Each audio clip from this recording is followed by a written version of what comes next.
Olá! Temos procurado discutir em alguns vídeos a respeito do fascismo. Trata-se de um fenômeno fundamental e, sobretudo, de um fenômeno histórico fundamental para tentarmos pensar a realidade brasileira. Não podemos desconsiderar, neste processo, as tentativas de se refletir sobre o fenômeno concreto, sobre a manifestação concreta.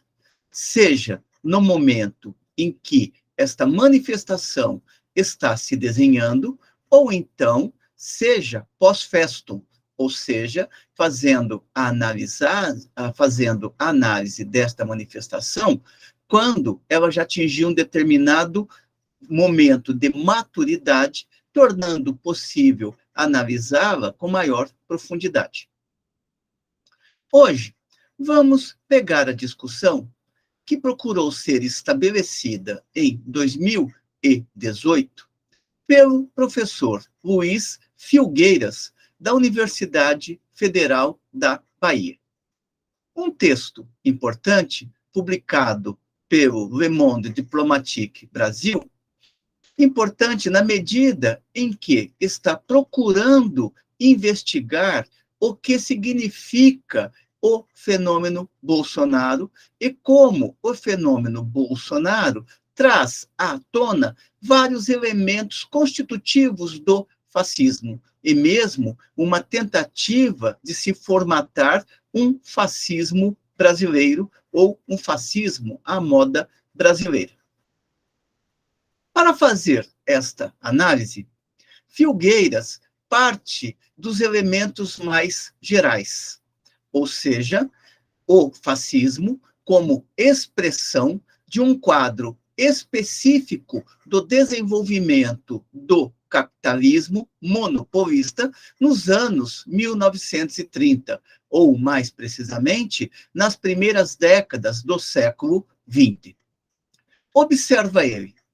Nos anos 1930, década da maior crise social no capitalismo, o mundo viu o surgimento e crescimento do nazismo na Alemanha e de ideias e movimentos fascistas que acabaram por assumir o poder em diversos países. No caso aqui, o fascismo é o fascismo italiano de Benito Mussolini. A consequência mais imediata foi a instalação de regimes ditatoriais, marcados pela presença de estados policiais, que destruíram o Estado de Direito típico das democracias liberais. Isto acarretou o fechamento ou controle dos parlamentos, subordinação do judiciário às necessidades do regime de exceção, extinção das liberdades de imprensa e de opinião, suspensão das garantias individuais do cidadão, proibição de reunião e associação sindical, assim como proibição de associação partidária. E, no limite, isto desembocou em prisões arbitrárias, torturas e assassinatos. O desdobramento das políticas de extração nazista e fascista foi a eclosão da Segunda Guerra Mundial. Sabemos que o nazismo e o fascismo, enquanto movimento tipicamente europeu, foi fundamentalmente derrotado na Segunda Guerra Mundial, embora suas repercussões tenham se estendido para outros regimes políticos no próprio continente europeu, como foi o caso da Grécia, como foi o caso de Portugal e da Espanha. Portugal com Salazar, Espanha com Franco. Um fenômeno que está analisado também no livro de Nikos Poulantzas, A Crise das Ditaduras, que fica aqui como recomendação, uma vez que são textos hoje esquecidos pelos professores, quando procuram discutir o fenômeno do nazismo e do fascismo junto aos estudantes. A derrota do fascismo e do nazismo não implicou, contudo, o restabelecimento das plenas condições democráticas no pós-guerra. É importante observar que, derrotado o nazismo e o fascismo, vamos ter o período da Guerra Fria, ou seja, uma acirrada disputa entre os países capitalistas do Ocidente, capitaneados pelos Estados Unidos, e o bloco soviético, que emergiu do pós-Segunda Guerra Mundial, tendo à sua frente a União Soviética.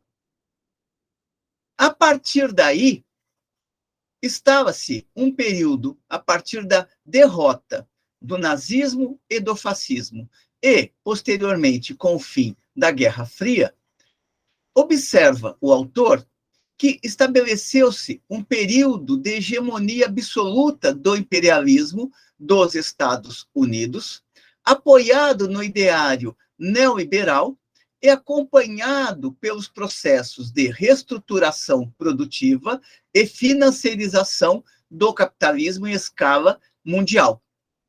Ambos os processos difundidos pela mundialização do capital, a chamada globalização. O desdobramento deste período da hegemonia absoluta do imperialismo norte-americano, finda a Guerra Fria, foi que houve, de um lado, avanços tecnológicos e crescimento da riqueza material, assim como um aumento escandaloso da concentração da riqueza e da renda em quase todos os países. Mas também, paralelamente a isto, se verificou o crescimento da pobreza, o distanciamento cada vez maior entre os países centrais, ditos desenvolvidos, e os países periféricos, chamados subdesenvolvidos. Soma-se a este caldo a elevação do desemprego estrutural e precarização do trabalho, desmoralização da democracia liberal, dos parlamentos e políticos profissionais, desmoralização dos judiciários e seus agentes, da mídia corporativa dominada pela plutocracia, ou seja, grandes grupos de mídia que controlam as informações, acompanhado pela criminalização da política, xenofobia, homofobia, misoginia, racismo e a volta do fascismo no mundo e no Brasil. Quando ele fala que a volta do fascismo, temos que considerar o retorno do ideário que norteava o fascismo e que ressurge com roupagens novas. Por que o autor está colocando todos estes elementos? Ele coloca estes elementos para mostrar que a tentativa de ressurgimento do fascismo não ocorre no vazio, está ancorada nas determinações históricas e nas manifestações concretas que podem assumir o desenvolvimento do capitalismo em determinado momento. No caso atual, já não é a configuração dos anos 30, e sim a configuração de um estágio capitalista que se dá dentro de um ideário que é o do neoliberalismo, mas também que se dá num outro estágio de expansão do capitalismo monopolista. Hoje falamos em corporações transnacionais e já não estamos mais falando de trustes, como se fazia, por exemplo, ali nas primeiras décadas do século XX, nos estudos de Hilferding, Lenin, entre outros. O autor observa que o nazismo foi uma experiência única, efetivamente, foi uma manifestação própria da Alemanha, diferentemente do fascismo, cujo ideário, cujos elementos se expandiram. Seria importante destacar que, embora o nazismo tenha sido uma experiência específica, assim como o fascismo italiano, não podemos desconsiderar que hoje se resgata não apenas o ideário fascista, mas também elementos presentes no ideário nazista.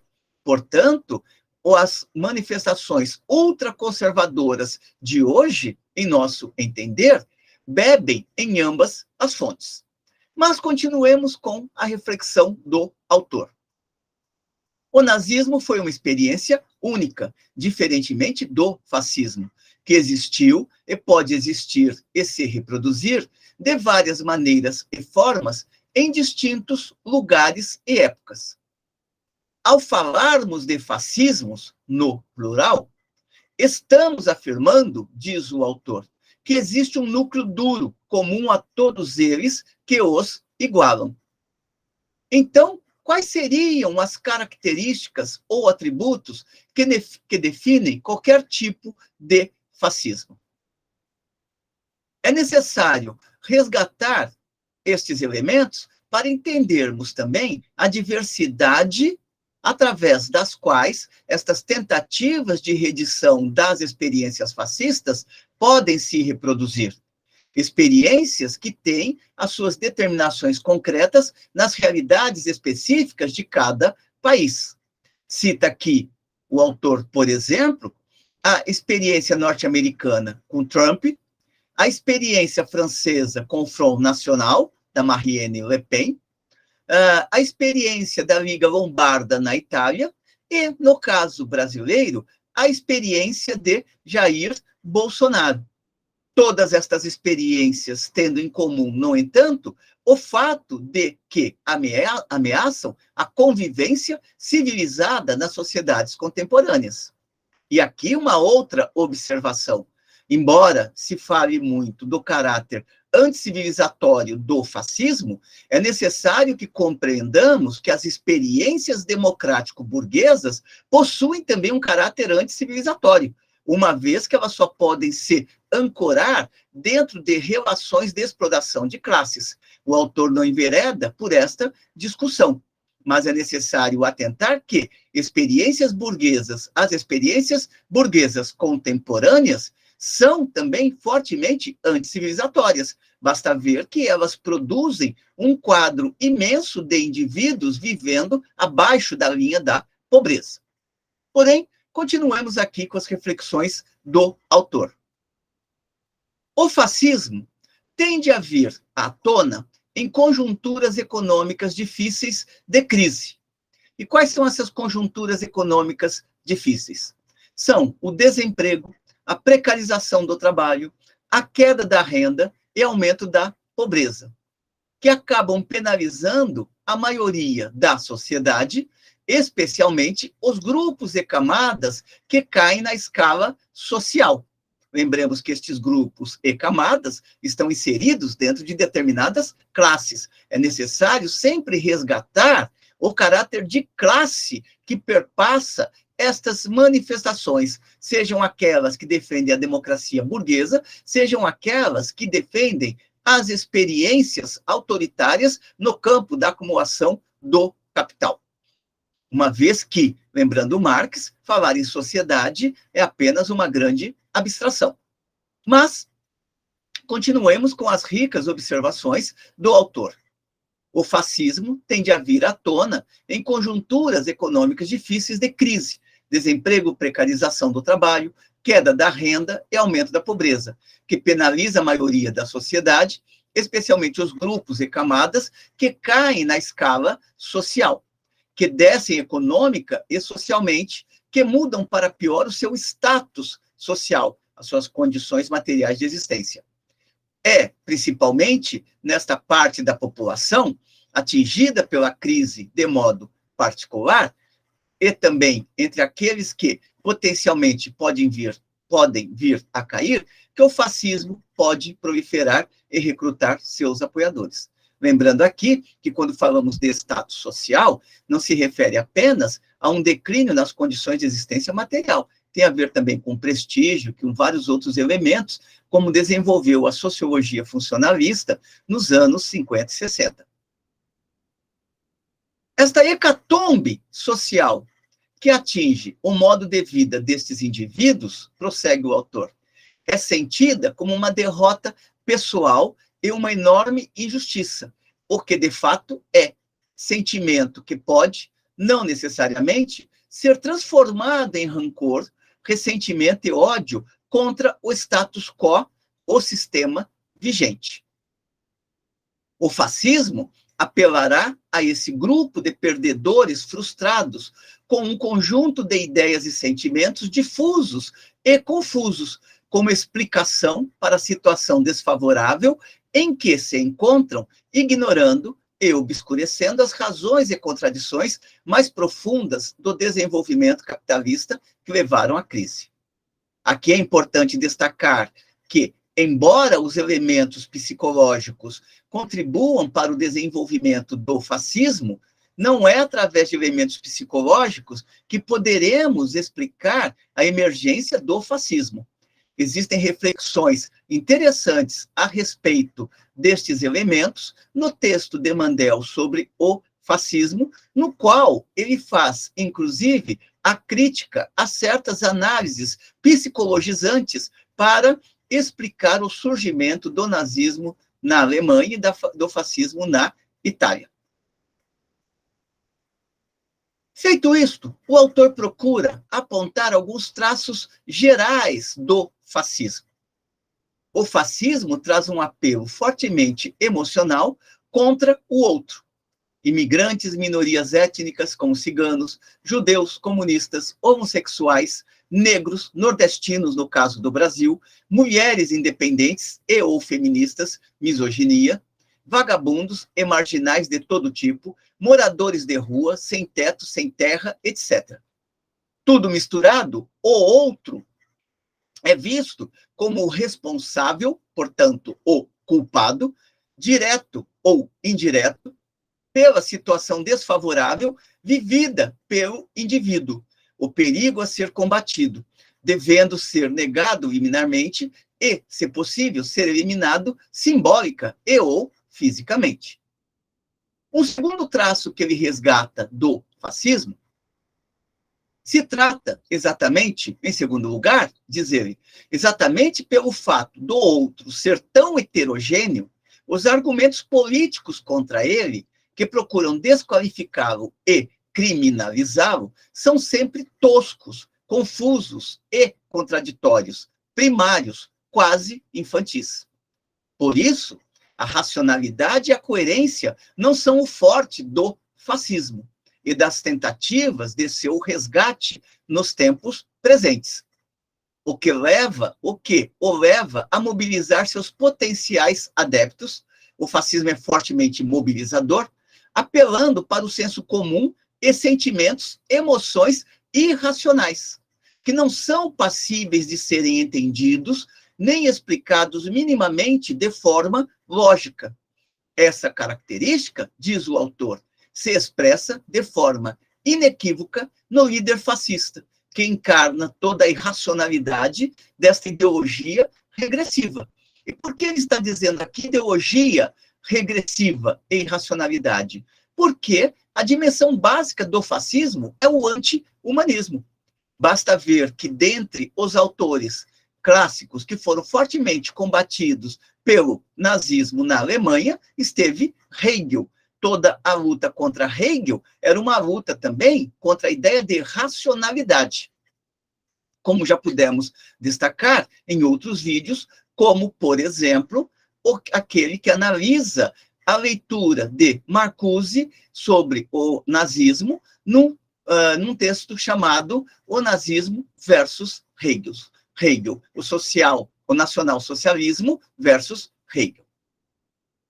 Por fim, diz o autor, o fascismo, por definição, é autoritário e antidemocrático pela própria natureza. Ele não pode conviver com o contraditório. Não admite a presença e a participação do outro, podendo, no limite, fazer uso da violência paramilitar. Tem como um dos seus principais aliados os sentimentos de raiva, medo e insegurança. Raiva dos que decaíram socialmente e medo e insegurança dos que ainda não desceram na escala social. mas se sentem ameaçados, de fato ou subjetivamente, portanto, apenas no plano da imaginação, e, para coroar, apresenta soluções simplórias e perigosas para problemas complexos, soluções compatíveis com o senso comum e a diminuta capacidade intelectual de seus militantes e potenciais apoiadores, movidos fundamentalmente por emoções negativas, rancor, ódio e inveja. Um exemplo, diz ele, é propor que a população adquira armas como resposta à insegurança e criminalidade.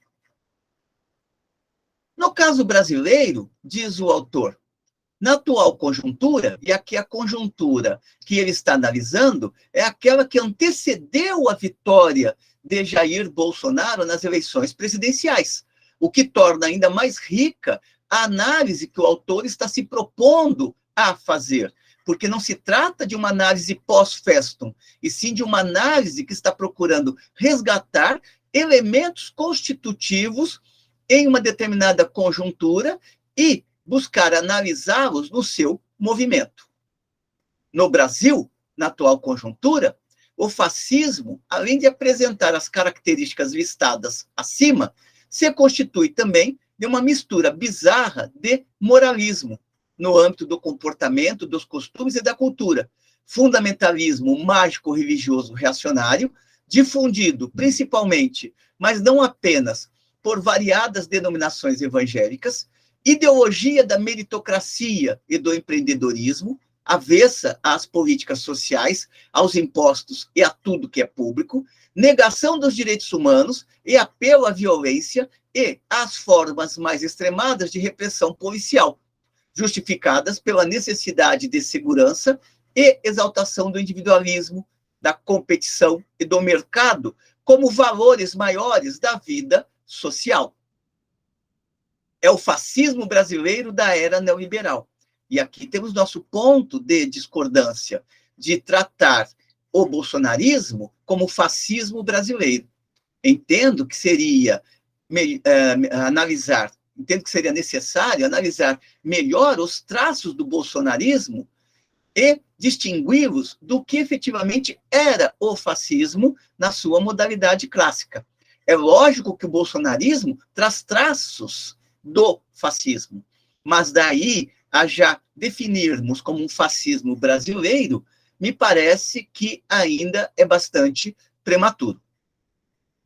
É o fascismo brasileiro da era neoliberal, com fortes vínculos religiosos e abertamente pró-capital, e que tem apoio e expressão importante no âmbito das instituições do Poder Judiciário e do Ministério Público, que vem contribuindo, juntamente com a direita moderna neoliberal, para legitimar a construção de um estado de exceção no país, cuja ponta de lança operacional e simbólica é a Operação Lava Jato.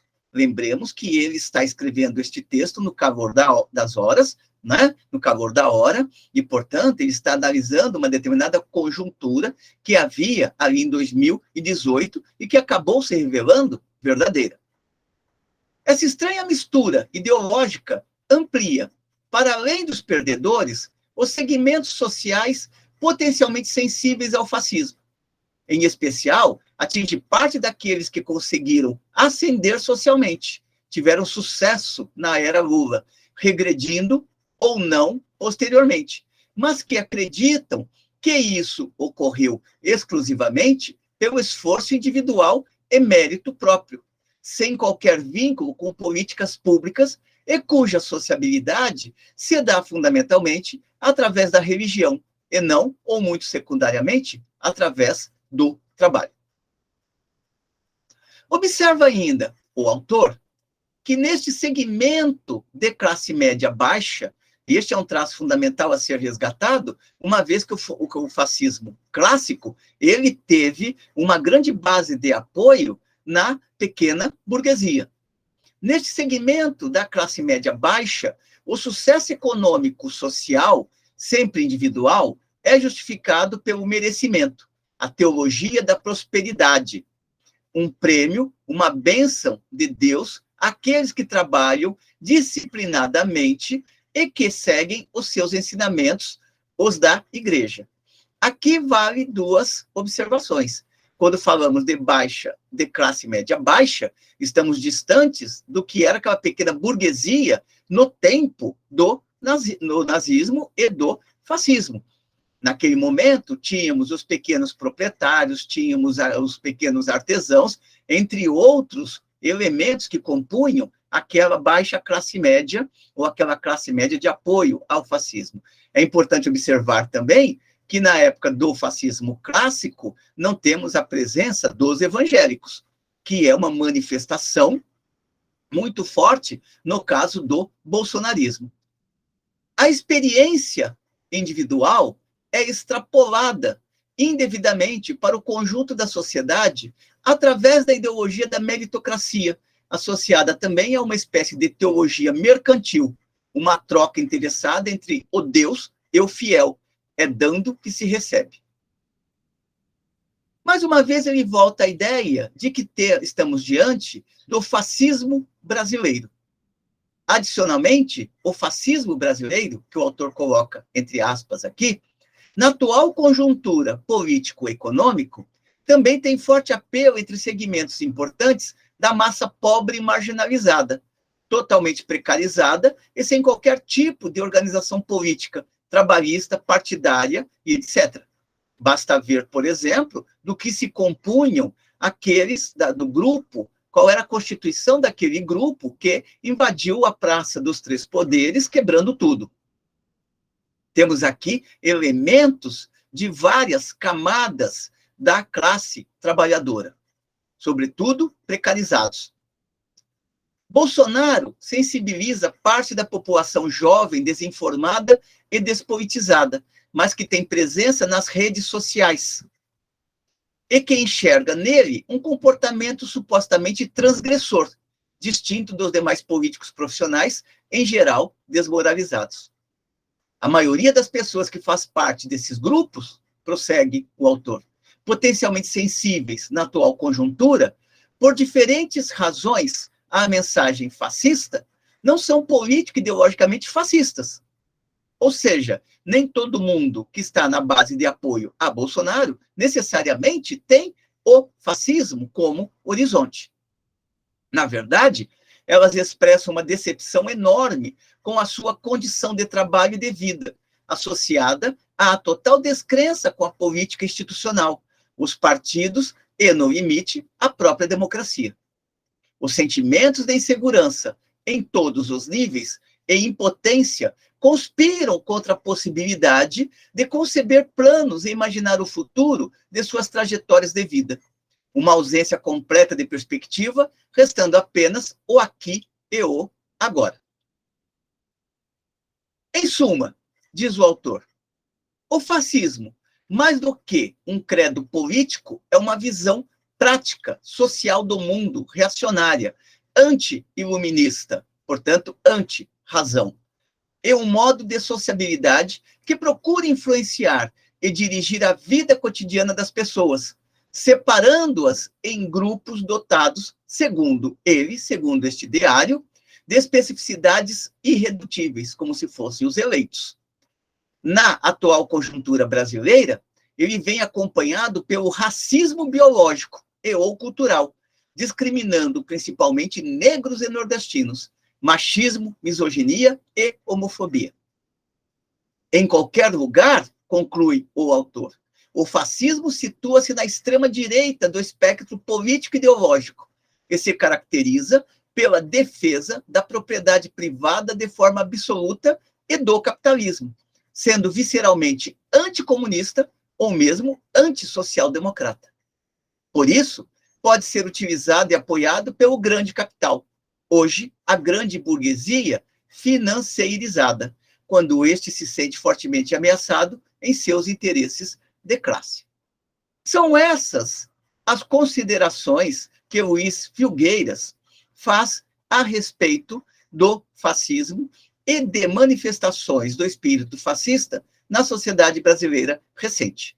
Um belo texto, sobretudo por se tratar de uma reflexão que se estabelece antes mesmo da eleição de Jair Bolsonaro. Fica aqui a recomendação para que este autor seja lido, este texto do autor seja lido e, inclusive, discutido com alunos, seja nas escolas do ensino médio, seja nas universidades. É isso por hoje. Espero que tenham gostado da discussão. Encaminhem suas considerações positivas e negativas e continuemos aqui em nosso trabalho em defesa da sociologia, da razão e sempre contrários a qualquer tentativa de implantação de ditaduras fascistas ou de qualquer outras formas de ditaduras e pensamentos que estejam em contraposição com os interesses da humanidade. Até uma próxima.